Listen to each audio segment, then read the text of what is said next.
I am Madison Timmons. I'm Chris Susi. And we're paranormal specialists who live in the most haunted city on earth, Savannah, Georgia. Every day is Halloween in our line of work, so join us as we spin true tales of haunts, murders, and disturbing Savannah history.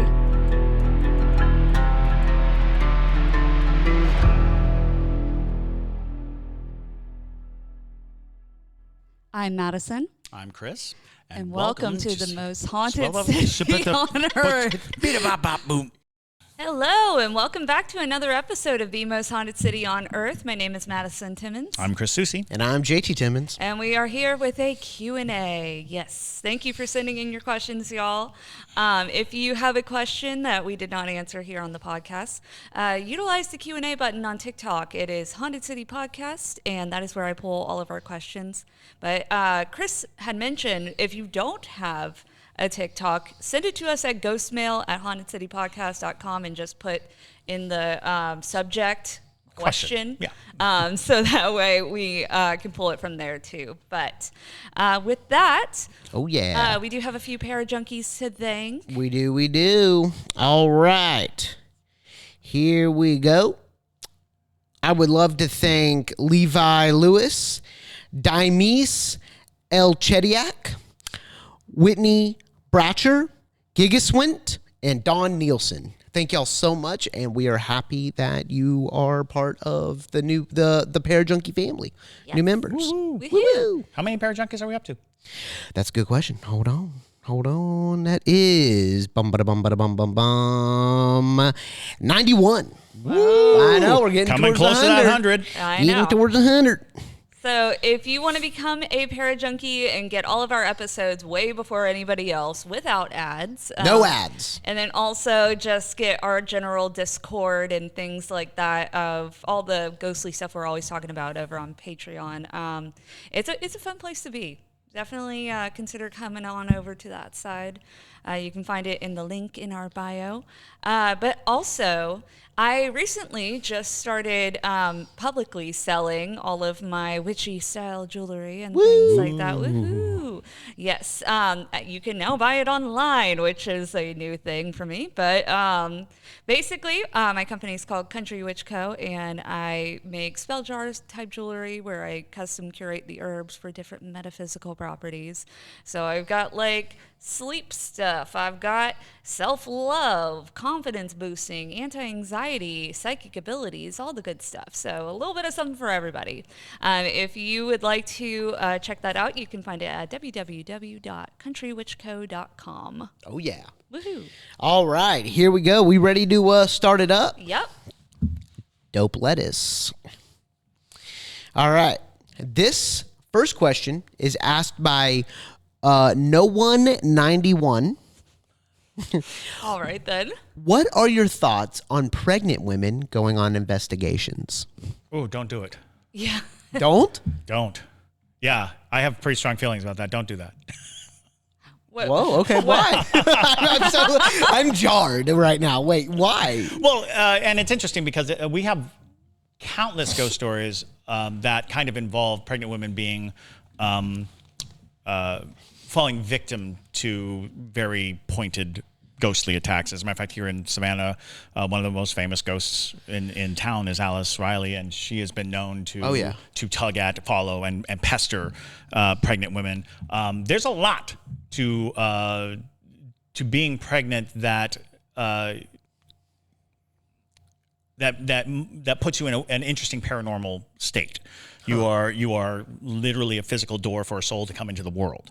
You are carrying a living being that is forming and being formed, which is in almost every culture that I've come across, the construct and concept of that is a very potent and powerful thing. Okay. Eggs being something that is oftentimes used in exorcisms around the world, also oftentimes used to present to spirits the line between the living and the veil, what's on the other side. So I personally think it's an unnecessary risk to bring a pregnant woman to investigation because of the myriad of things that can go wrong. But also in the first trimester, there is a great many traumas and issues that could befall you simply by going out and running in the dark and running around and moving around and being in the dark and being scared and having a heightened sensation or being shocked or being, there's so many things that can go wrong in a pregnancy. I would not want to put any undue stress upon a pregnant woman. Imagine, if you will, that we don't allow pregnant women to ride on roller coasters. There was a time when very scary movies, we tell pregnant women, people with heart conditions, also, if you have a heart condition, don't go on a ghost hunt either. Not because I think the ghosts are going to get you, just because the extra risk of falling down, of heightened stress, of things of that nature. So that's my general take on it. I do believe that as on the paranormal side, a pregnant woman is a lightning rod. There's a lot going on in the human body, magic, pure magic. A life is being developed. That's got to be enticing to a spirit, especially if you're dealing with an evil spirit, especially if you're dealing with a demonic force, especially when you're dealing with all those things. So just as a general rule for me, personally, don't do it. Okay. I will tell you, though, we recently at the underground had a pregnant woman come through. She took my tour, and then we brought her here. This woman was about to pop. Oh, no. Oh, my gosh. She literally, she came back onto the trolley, and she was just she's like, is that place, actually haunted? And I was like, yeah, it is. She's like, okay, because, when we were standing over by the hag bed, I felt someone, rubbing my belly. And I was like, okay. And I was more worried that she was going to get so freaked out that she'd go into labor. Right. Personally. That's a genuine concern. Yeah. Well, because Radar's listening to this right now going, the trickster spirit. Well, I know, right? Well, yeah, she's like, I felt someone rubbing my belly, and then she was like, and then in the demon room, I just felt like somebody was standing behind me the whole time. And I was like, well, okay. And granted, she did get really scared inside that room, so it might have just been our demon actor. Right, sure. Because I believe she was standing over by where the demon comes out, and she was one of our few guests that have peed their pants in that room. Okay. So understandable. I was like, maybe that one can be explained, but I was like, anybody else touching her stomach, that would have been notable. I think she would have. Yeah, probably been able to observe someone rubbing your belly. Exactly. So, there's a lot of people that have peed their pants in here. Well, yeah. We literally it's a scary people. thing. I just think that's so and interesting. not everybody and has they're not pregnant, though. Good bladder control. Exactly. That's wild. But yeah, so that's my story with the pregnant lady. All right. But yeah. Okay. So, yeah. And Got two paranormal OBGYNs sitting right next to me. Yeah. Do not have Rosemary's Baby happen to you. Right. Also, yeah. So, open invitations to a body that is still forming for a spirit to inhabit. Any way you look at it, there's a lot of spookies. Okay. All right. That was a good question, though. It was a great question. It was a wicked good question. All right. Goth Dog Mom 96 asks, what gave Ouija boards so much power since they were man-made? We did. Yeah. We gave them that intention, and we gave them that purpose, which... So could this coffee cup be a Ouija board? If I gave it all the purpose to contact the dead, could it happen? Could I twist it to the left 2 times because that's what I believe, and then twist it back 3 times because that's what I believe? So it's about the amount of it, because, like we said, the intention's there, but it had to be believable to all the people who were buying into it. Yeah. When you see it and you're being told and introduced to the idea, that's going to be a harder sell. You know, because I don't know how it works. How does that communication work? But if someone painted a bunch of letters all over it, and then it looks like super legit, everyone will believe it. And so, okay, all right, heard. Yeah, that makes a ton of sense. Because faith is an amazing force. Mm-hmm. And the more you can get people to believe a certain thing, the more tangible and real that thing becomes, and usable by other means, by other supernatural forces. So man-made things have intent, but it's also the participation of all the people who come to it. Mm-hmm. You know, I say that this item gives you luck. Does it give you luck just inherently? No, but the more people believe that it can, the more likely it is that it will. You know, the more likely it is that you're altering it. I think we talked about manifestation as a big thing right now. People talk about manifestation being, I'm bringing this certain type of energy into my life. Well, you can do that with objects. And the Ouija board was marketed and sold, so everybody saw it and was like, oh, I could talk to the dead. And it became a craze. You know, it became an absolute craze because at the time of its inception, the whole country was kind of being eaten alive by this, new metaphysical spirit talking kind of sensation. So there are a lot of people who are investing their energy and their thoughts and their belief into this product. Yeah. It's also perfectly created to make it easy for spirits to communicate. Yes. So versus like a coffee cup. Right. That's going to be difficult. So, I mean, in theory, you could, in the way of like divination sort of thing, like how a pendulum would work, where basically you say this way's yes and this way's no. I mean, you could tell a spirit like, hey, knock this coffee cup to the left. If it's a yes, knock this coffee cup to the right. Not what I mean, though. Not what I mean. Like, could you use anything as a catalyst to contact the dead? Not in like, knock it to the left or the right, but actually create a portal out of it. So her point being, spirits will not waste their energy on a complicated and convoluted means of communication. It is, that's why the pendulum works. So it's easy. Okay. So the way that the Ouija board works, it simplifies it to where it like is a really good. It's very user friendly. Interesting. And the letters are there. It's very splayed out for them, so they can see like, okay, I'm gonna spell my name out, or I'm gonna spell out. It's like the Stranger Things light bulbs. Yes. Christmas lights. It's like I can touch these light bulbs. They represent these things. I can do that, and that's a very easy way to communicate. If we have any artist listeners that like work with wood and stuff, I would definitely buy a Ouija board coffee cup from you that has like letters like all around the cup. You can drink your coffee out of it, but also you can like spell the like do, I don't know. It'd be cool. Like the planchette is like I'm envisioning like the planchette being part of the cup, and it like moves down to different letters, like a puzzle almost. That's I don't know. A very complicated coffee cup, but I mean, I that's guess my order. Yeah. It also becomes again intent. The intent of the original design was to sell it. Yeah. Mm-hmm. But the intent of everybody who bought it was to speak to the dead.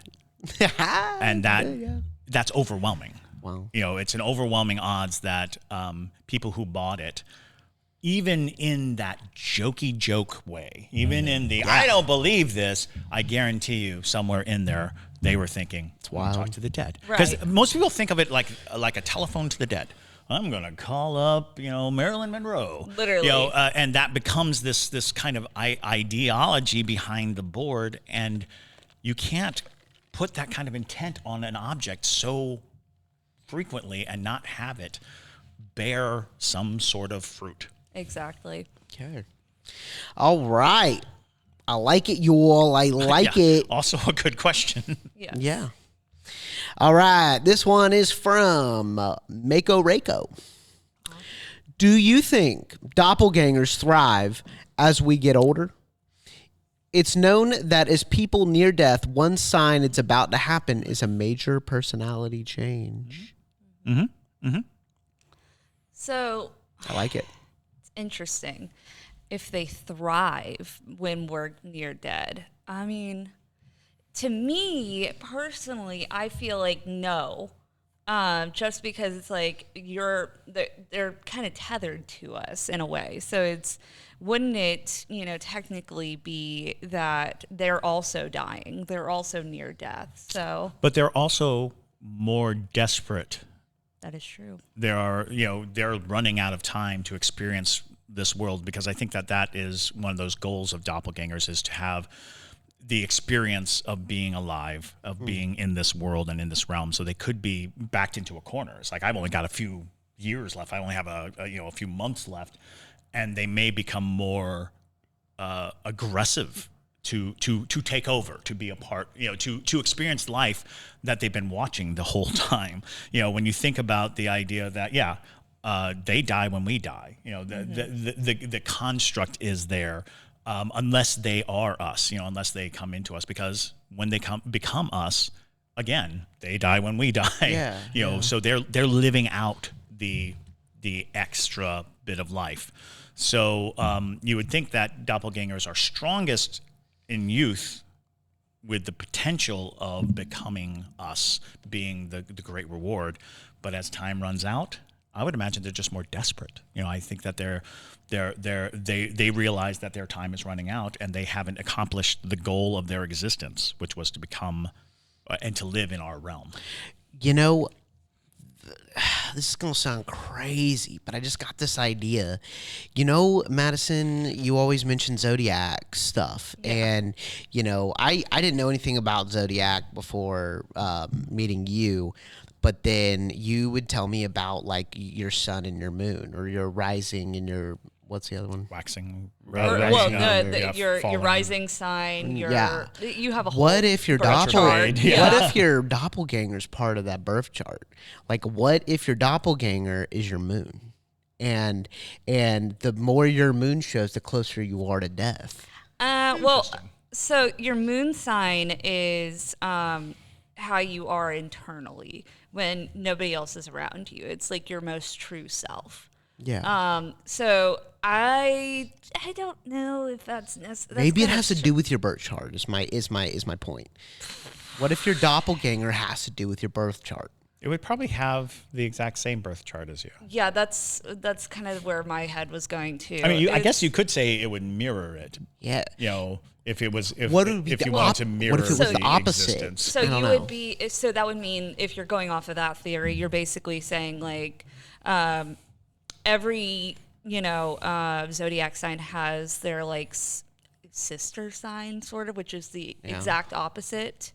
I believe Leo. So, like, I'm a Leo, and, like, I believe. What, you are? No way. No, nobody could have ever guessed that. Anyways, I believe that one is Gemini. So it's like, oh yeah, Gemini, or something like that. Maybe that's the hint.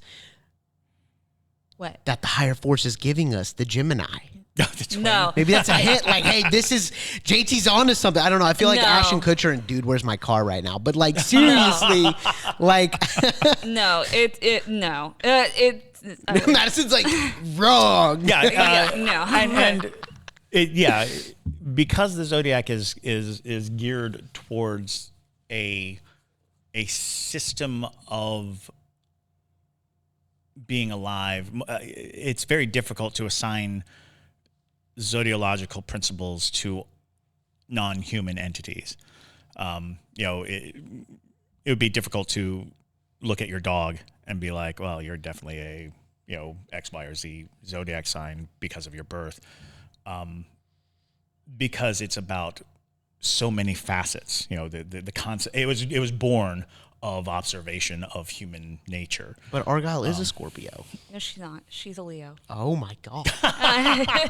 Is she? Yeah. And Tartan's a Scorpio. No, you're right. That doesn't make sense. Exactly. It doesn't work. It's just not the same. Yeah. It just doesn't ring the same, because it is conditional, and typically doppelgangers just aren't human. They're not human, but they want to be. Mm-hmm. They desperately want to be. So I would say that, and the classic story is a kind person turns mean, a generous person turns miserly. Signs that the doppelganger has achieved its goal, which is kind of freaky. Yeah. To think that, Yeah. as you're ending your life, you're probably going to have the biggest fight of your spiritual existence when your doppelganger's like, you've had this whole life. I'm taking the last month, I'm taking the last year. I'm taking the last, you've squandered your youth and I could have done more. And, So do you think that everyone who has died in the history of the world has met their doppelganger? We just don't know it. That's terrifying, but I don't think that's true either. Yeah. No, it's true. I don't actually believe that I like doppelgangers are as rampant As we tend to say it. We No, they're generalize coming the term for us. that everybody has a doppelganger. I don't know that everybody has a doppelganger. I know that what a doppelganger is a spirit that is mimicking your life. Is that your It attaches doppelganger you to- saying that? Though, Maybe. Chris? Could be. No, I just something a doppelganger would say. I just don't know that the doppelganger, because even the concept of the mirror world, the mirror there's a mirror world to ours that is existing beyond the mirror. It could just be a calamity of spirits that attach to you and start to form this relationship with you. And it may not be everybody has one. Sure. It just may be a doppelganger is a duplicate. Because I think the legend is every single person has a doppelganger. Yeah. That when you're born, a doppelganger is born, and you go through existence like that. But it just doesn't seem like there's enough evidence of doppelganger stories to suggest that everybody is having this issue. Sure. Or maybe it's just a question of some doppelgangers are just fierce and strong and more powerful. I'm on the side of everyone has a doppelganger, and we have absolutely no idea because the doppelganger kill you immediately. You have no idea it's right behind you. Exactly. So, yeah. JT's just throwing in wrenches left and right in this episode. But I think that's the general belief of doppelgangers is that everybody has one, and that there's no way of knowing when a doppelganger becomes, overtakes the person. Yeah. You could just note a personality change, and maybe you don't. Maybe the doppelganger is adept at being, I'm living your life and it's a good life, so I'm going to be exactly like you, and so nobody would know. sure. No, they're evil. And to answer your question, JT, I don't think zodiacs have anything to do, or your birth chart have any ideas or clues into your doppelgangers. Another thing a doppelganger would say. Okay, no. All right. Oh no, Moving we're on to all the next doppelgangers. one. But it's for real, though. Birth charts are meant to kind of teach you or give you clues into your true personality, your life's purpose, your purpose from past lives. If you So really it would behoove a doppelganger to be Yes, it studying your would. chart. Sure. Saying, Yeah. oh, so I should do this, and if I went yeah. there, and if I met that person, I need to do this. Yeah. But I wouldn't say that Big it. Brother's watching. I don't Manifest think the, that's. I don't think. manifest the truth, bro. I don't know if Why anybody. would you want to manifest that truth? What's wrong with you? Manifest better truths, people. That's a quote from like- Big Brother like 4 seasons ago. Well, from like 20. I don't even remember his name, but if you're listening, no, he's definitely not listening. But he goes, manifest the truth, bro, when he was in an argument I think because his she was name's like talking. Nick or something Yeah, like that. And the girl he was arguing with was like talking about manifesting things, and she was like, I guess she was lying, and he goes, manifest the truth, bro. well, she was like really into like love it. zodiac and crystals and stuff like Yeah. that. So Yeah, she like won. No, No, she didn't. no, she almost won. no, she didn't. Okay. Yeah. All right, here we go. Go watch Big Brother and No, don't do that. All right, here we go. On to the next one. This is asked by Cat Heart. Meow, meow, meow. Can we stop meowing? All right. I don't know why I don't like that. That's so weird. Of all the things that we've discussed, cat sounds Bother JT. Hi guys, I love your content. Keep up the great stuff. Thanks, Cat Thank you. Heart. Meow, meow. I'm quitting. I quit. I quit. It's just them now. They can figure out all the tech stuff. I don't care. No. Not the different types, y'all. Stop it. All right. All right. Now. You stumbled upon something interesting. No, it's going to become a thing. No. You've seen it. The birth of a We're thing. never going to get through this. It like makes me cry. Stop. He has a fear of cat noises. It's like, it reminds, I don't know. Okay, I don't want to get in that. All right, here we go. Anyways, my question is, why are women more likely to have spiritual gifts than men are? Because women are magic. Yeah. That's it. There I mean, go. when you Next question.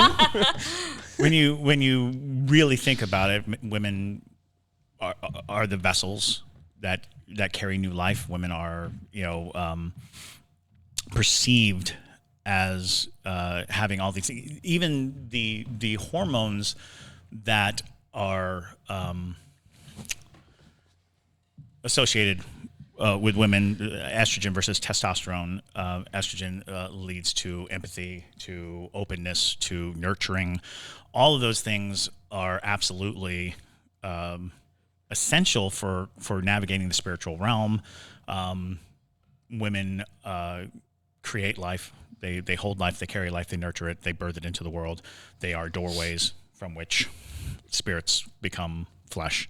And even more fascinating is this concept, is that iron in the blood, iron being one of the things that repels spirit and supernatural entities, iron being something that we use in a lot of ways to protect ourselves.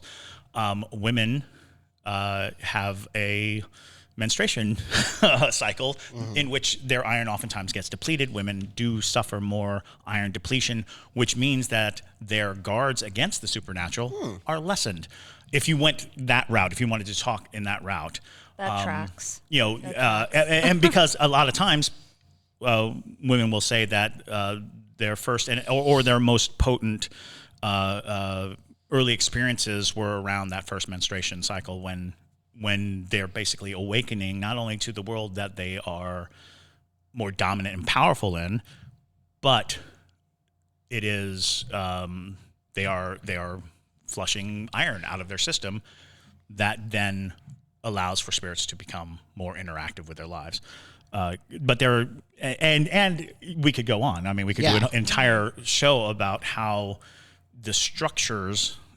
Because even when we talked, we had brought this up about trans women, and would spirits, have that same interaction? And I think because women also carry with them a social construct that we have placed upon them for millennia and millennia from the beginning of time, that even trans women would be more susceptible by the position that they assume in our society by asserting and recognizing their true form, their true self. Yeah.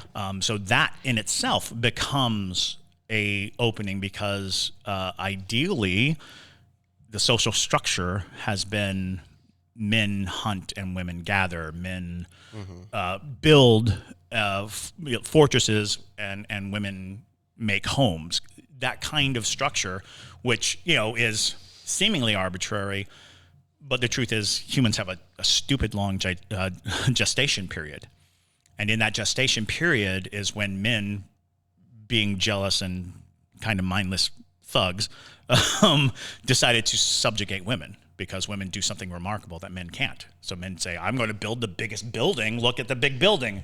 And the woman's like, I gave birth to a baby. It's like, oh, well, I'm going to build a rocket to the moon. It's like, well, I made a baby. No, so we're constantly in this power struggle of what can we do to affect the exterior world, men, and what women do for the interior world, not just create life, but nurture it and have all of this miraculous ability.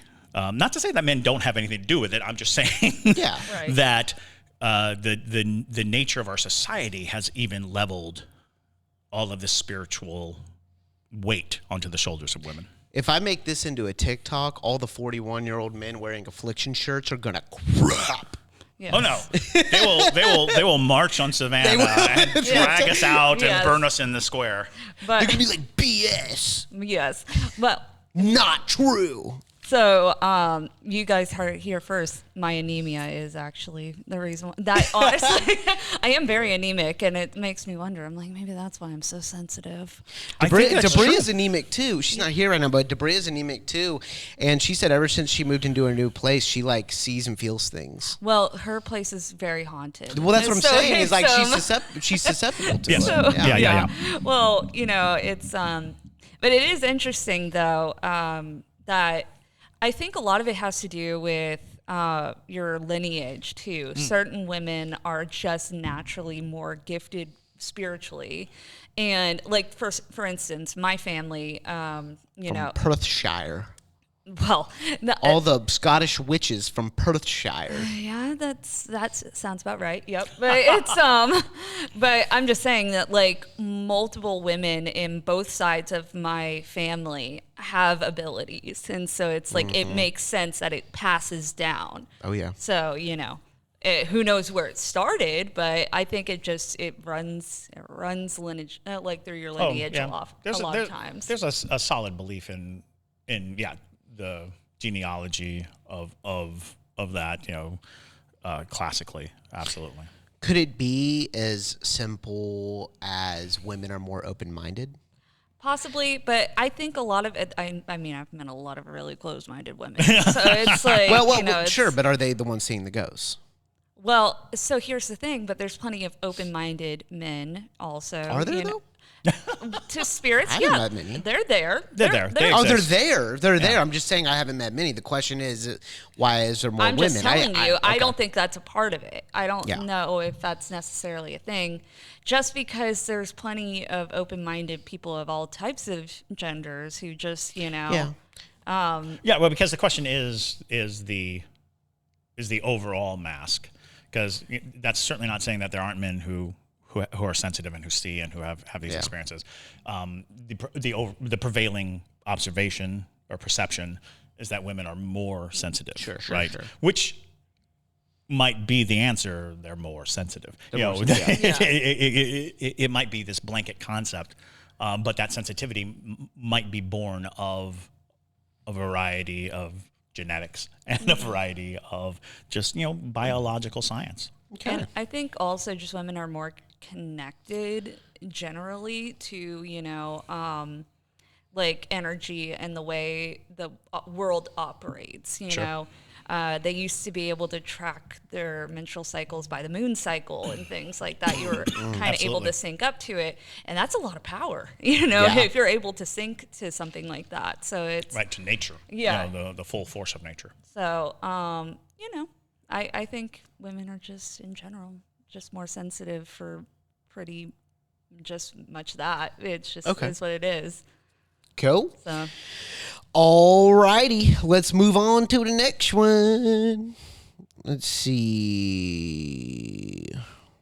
Lindsay_Rhodes asks, are you able to contact spirit guides through paranormal tools?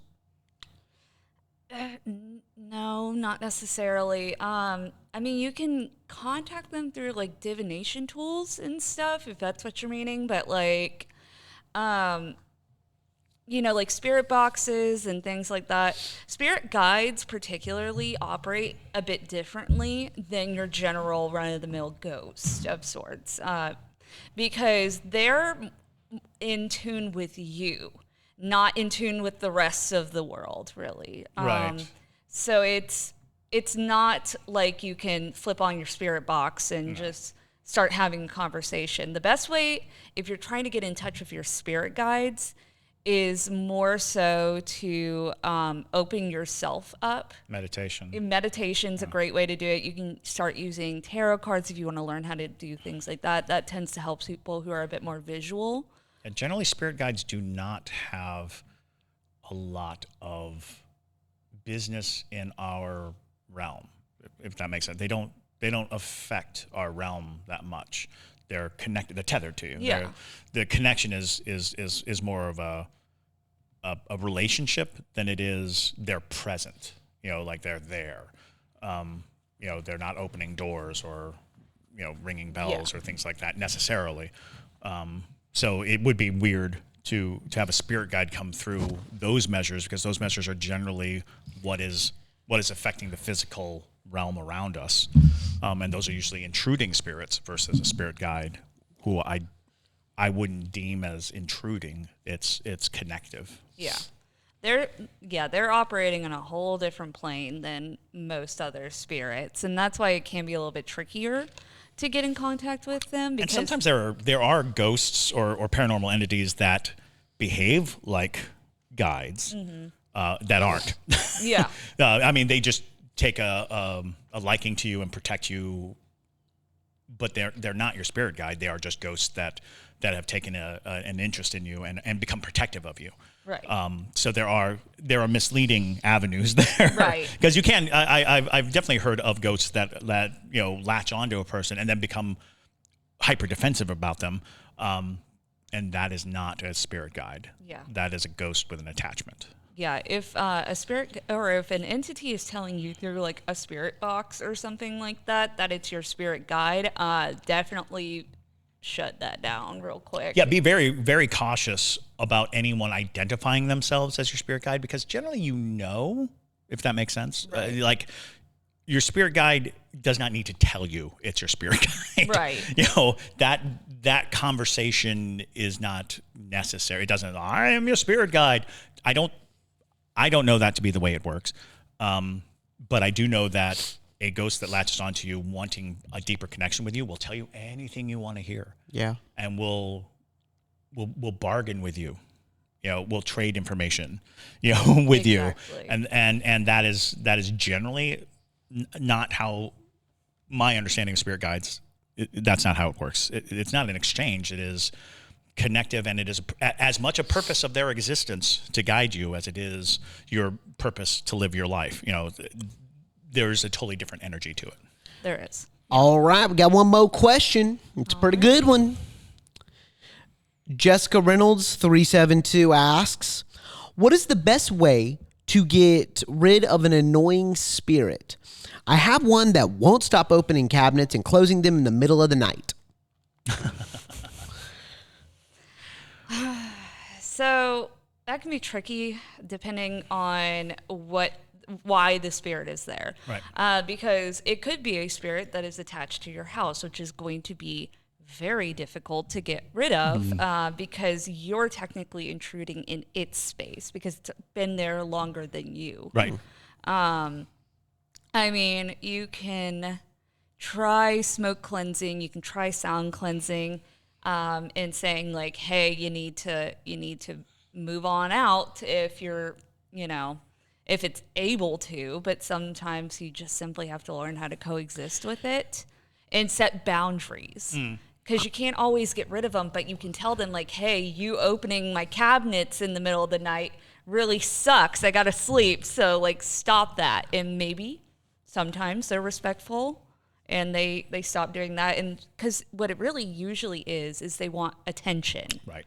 So if you're giving them that attention by saying like, I recognize that's what you're trying to do here, but it's annoying. What about rat poison? I'm sorry?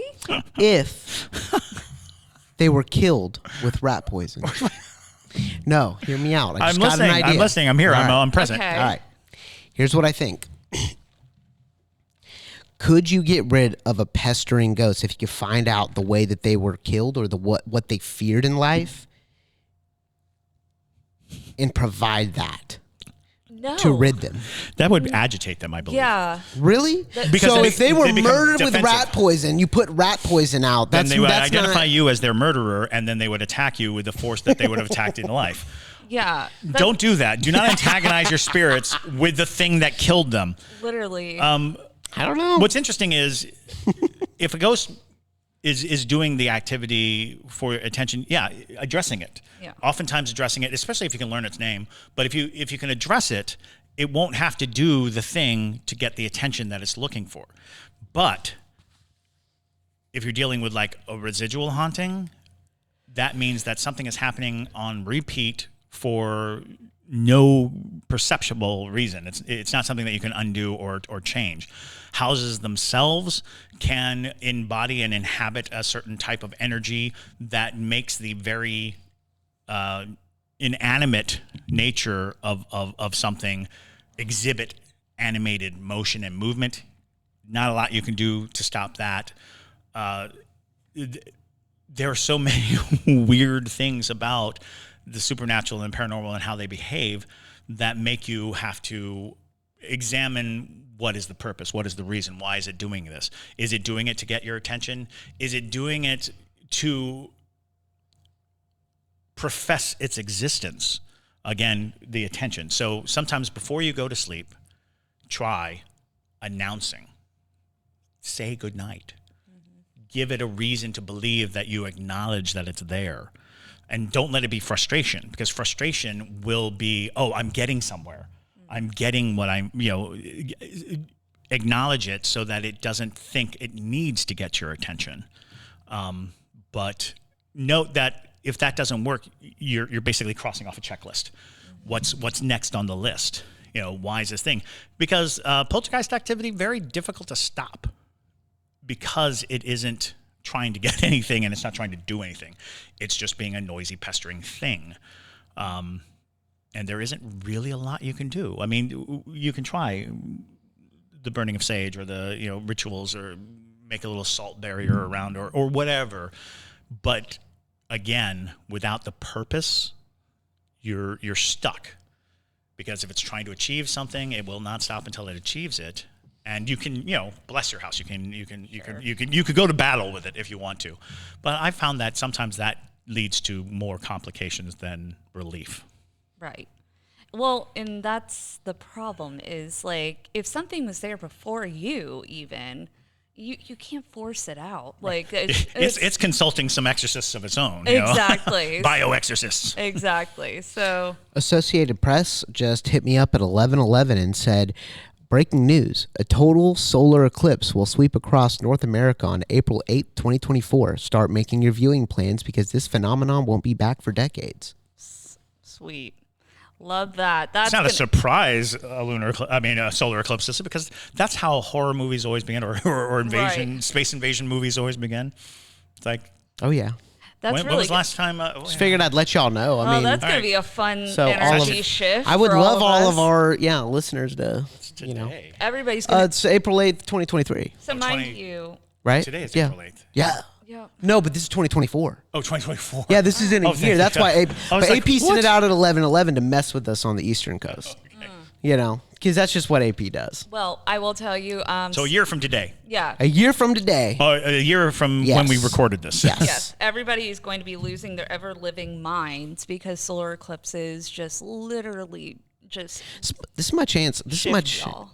An energy. Yeah. Yeah. Set up some cameras. Get good footage of the solar eclipse if you can, because that's gold stock image. Yeah. True. This is a very political episode, so you know what? This is my chance to plug AP. If you want to read about news but don't want it leading left to right, download AP. Yeah, it's the best. That's all I get my news from. I generally read AP or BBC. Yeah. Cool. All right, that was a good episode, Yeah. Woo! Absolutely. Yes. Thank you guys for sending it. Woo! Meow. No. Ending this. Stay spooky, y'all. All right. Thank you guys for listening to this episode and sending in your questions. But my name is Madison Timmons. And I'm. Meow. Meow. Meow. Stay spooky. Meow.